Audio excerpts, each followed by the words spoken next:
Welcome, welcome, welcome, boys and girls, ladies and gentlemen, StarCraft 2 fans, and anyone who's drinking Red Bull to the Red Bull Battlegrounds New York City qualifiers for North America. Spawning here in the upper central portion of the map, the 12 o'clock spawn. It's going to be the teamless player himself, the Blue Zerg, LzGaMeR. And his opponents from the clan. In the red trunks, the Protoss player, Mintograde. I feel like that would be a really terrible conversation. You're like, oh, what clan are you on? Clan? Yeah, clan. Clan! Clan! Maybe I'm the only one who finds it funny, but that's okay. Point is, though, or not, there's no point to that. My segue from that, though, is I don't know a lot about Mintograde, sadly. I haven't had the pleasure of ever seeing him compete in any tournaments. LzGaMeR is also someone who tends to keep to himself, but the difference was he streamed a lot in the past. I don't know if he still does, but I've actually seen him play several times before since Heart of the Swarm's release. Mintograde, completely unknown to me in this situation, so every part of me is telling LzGaMeR should take this series 2-0. But just because you're unknown doesn't mean you're no good. And it's qualifiers, it's tournaments like this, it's Zotacs, it's whatever you have that allow these sort of unknown players to come out and shine and show their true potential. Yeah, I think being an unknown badass is somewhat of an opportune situation for a player, because that means that people aren't able to study your builds. They're not able to look at tape on you. They're not able to really expect how the game's going to go. And if you've got things up your sleeves, like, well, I don't know, say like an in-base gateway opener, then you've got a lot more variables that the opponent has to deal with in these situations. And LzGaMER's just now scouting out what his opponent's doing, not seeing a more typical Forge Fast expand, but I'm not sure, is that more because of the map, Rifkin, or do you think that this is just Mintograde's, particular style here in this situation? I don't know. It's hard to say it be because of the map. I mean, well, hang on. LzGaMER is certainly going to take advantage of the map in regards to just snatching up that natural base. This is actually entirely a response to seeing the Forge place at the front. If there was even a pylon down here at the bottom, or sorry, not Forge, I should say Gateway, but if there was even a pylon down here, I don't think he'd be doing what he's doing right now. And if he follows this up, gets a Queen out even, it's going to do a ton of damage. It's going to be hard to shut down. A Zealot and a Probe going to be down here right now. He's going to need to pull like 3 more if he wants to kill us in time, as one Zealot alone simply doesn't have the DPS. But one option is LzGaMER might just let this go as far as he can and quickly build cancel it into an evolution chamber. You can do that if you're quick enough, but we'll see. I would like to see that from him, because obviously this isn't going to turn into some type of aggression. Mintograde is prepared by getting that Zealot down here. And if he's able to delay the Nexus even further, well, that's just going to throw Mintograde off of his game plan. And that's really what you're trying to do in these type of situations in StarCraft. Yeah, I think rather than a build cancel, we're going to see him let it complete just for the creep effect, but will that be worth... Well, no, I think the big question is, like, with the creep spreading, how long it's going to take to recede? Is it worth the 300 resources that... I mean, he's going to buy himself about a minute of time here before Nexus even goes down. Is it worth the 300 resources is the big question. It's interesting, Rifkin. I'm kind of shocked even he let it finish. But I'm not. He's a pro gamer and I'm not, so. Well, a big part of it is, like, even this larva, which will take forever to kill, the creep proceeding, I mean, Mintograde is not going to place the Nexus down until about the 6-minute in-game mark, and that's a huge delay. He could have even potentially built a drone there or something and let that egg go and delay it even further, but... Maybe a couple lings, snipe off the probe or something ridiculous. Like, yeah, as we see, waiting for the creep to clean up, so annoying, will finally go away. And Mintograde right around the 6-minute mark. How good was that guess? I wasn't even mathing. That was just like me guessing sheer luck. But LzGaMER, it was a pretty good guess, Rifkin. The scary thing is he did donate 300 resources in that regard. He's down. He's out that money. That's a whole round of lings out the door. Less drones, 2 queens. I mean, no matter how you want to paint that picture, it kind of sucks losing those resources. And the bottom line was it worth it? We'll have to see. He's also down that opportunity where he could have taken a 3rd base for himself to now be sending drones to, or to be potentially powering off of to go for some type of attack. He does have these lings with the ling speed. It's not that many lings, and looking back at home here for Mintograde, he's going to be well prepared to defend against this. I want LzGaMER to be the first person ever to tear down these back rocks. I sit here and I have dreams about someone taking advantage of this, guys, because it's such a huge opening. every Terran, Protoss, Zerg, your wall-off's going to be up here in your natural. Your defenses will be focused around this mothership core's positioning in this sort of courtyard outside your base. If your opponent tears down these back rocks and floods in with lings, you're going to be caught so off guard and so hard with your pants down. I do like that Mintograde has placed this pylon in a position where he can scout that out. Does the refinery see it too, even if it's just there? I'm assuming it may. I have no idea, but... Yeah. Well, regardless, LzGaMeR behind this prepared for any type of counter aggression that may be coming out. I think he recognizes his vulnerabilities with not having that third base up, but yeah, he's got pretty good map vision too, considering the Overlord spread and the control of these two watchtowers. So curious to see where he'll take things from there. He is going for that +1/+1 right off the bat with ground carapace and melee attacks. And this hallucinated Phoenix, will we see this trigger some spore crawlers down here if he doesn't recognize it's hallucinated or not? But if it's lucidly probably hallucinated. Not. Yes, that's what I said. How real is this right now, Doom?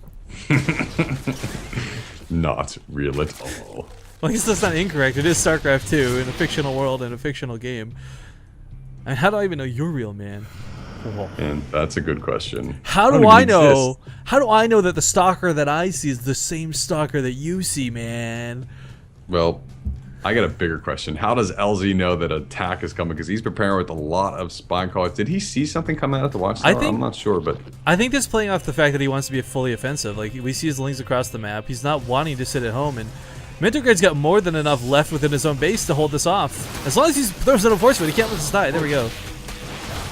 That one sentry almost getting focused fire to that one ling. These units from Mintograde here got to be very careful if this large pack of lings moves out on the field for LZ. Do it, LzGaMeR. Do it. He's going for I'm going to write blogs about you. I'm going to write Twitter. I'm going to tell my grandchildren about you. The first man who knocked down the rocks.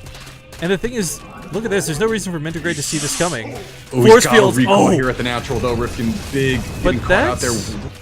That might work against LzGaMeR in some regards, though, because now at home, Mintograde's going to be looking. He's going to see the rocks dying, and yeah, we'll come out here to defend this. Big reveal. Okay. Is going to push that away, so not going to accomplish the one thing Rifkin wants to see in a StarCraft game before he dies. But...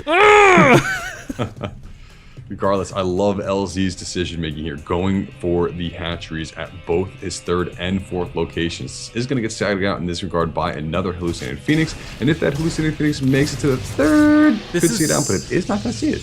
I really like to. He's playing this sort of Ling Infestor style. I made jokes about it earlier today because there were Colossus on the field, but this is something that actually works very effectively versus gateway units, and it's going to be a little while until we have the Infestors, but I mean, the worst case scenario is if the Infestors don't work out, snap of your fingers, Bob's your uncle, you've got Swarm Hosts on the field.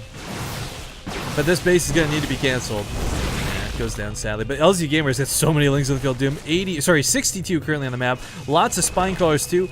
I don't see Mintograde breaking LzGaMER anytime soon. He's going to try though. Pushing up here on the ramp, good force field. So wow, that was very quick reactions from Mintograde. LZ even quicker reactions though, getting his Zerglings out of there. Surprised LZ doesn't have more creep spread with the queens that he's got here, but he is going to start to get that going here in the next coming stages. But okay, his third base is finished, but it's going to become the next focal point. Meanwhile, LzGaMER is going for a counterattack at the third base of Mintograde. Yeah, you cancel it out entirely. Might lose his own hatchery, but that's okay. Going to slam into the wall. There are cannons down this time though, something that was unfortunately not there last time.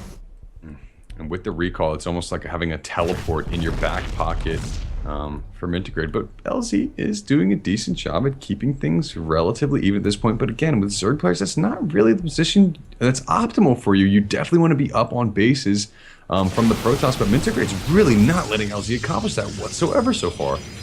No, but Mintlegrade's actually supply block right now, which is a little bit hilarious. And LzGaMER's just got this huge swarm of units. There's so many Zerglings on the field right now. 90, almost getting into triple digits. You think we're going to see the all but uncommon adrenal glands rush at 14 minutes the game? Oh, absolutely, with the Ling Infestor style, no doubt. But he might also... He may choose to skip it for Ultras because we look at LzGaMER's gas count. It's not exactly super high. He's going to want to invest in that 3-3, but nope, there it is. Adrenal glands. And the Ultras Cavern, of course, will come afterwards. These will be used, I feel, a little bit later on, but for the time being... Like, okay, so Ling Infestor works against everything that's not Colossus. Once Colossus get on the field, the Ultralists work phenomenally well against them. As long as your opponent doesn't see this coming, doesn't get all Immortals ahead of time, I mean, this is going to go well for LzGaMER, I feel. Oh, he is going to force cancel on third base, and he's forcing the Gateway Army to move out here unprotected. Not a lot of force fields available to him. LT, if you recognize that, might be he just walks on top of surround going down. But look at the force fields. A beautiful donut surrounds a lot of these Stalkers, and these Lings just can't get the surface area to attack. But the problem is there's so many. Here comes some infestors. Fungal growths will go down, and you only need about 3 or 4 fungals to cripple this army, but it's only going to take 2 to get these Lings into that army. Oh my god, 1 more fungal doom.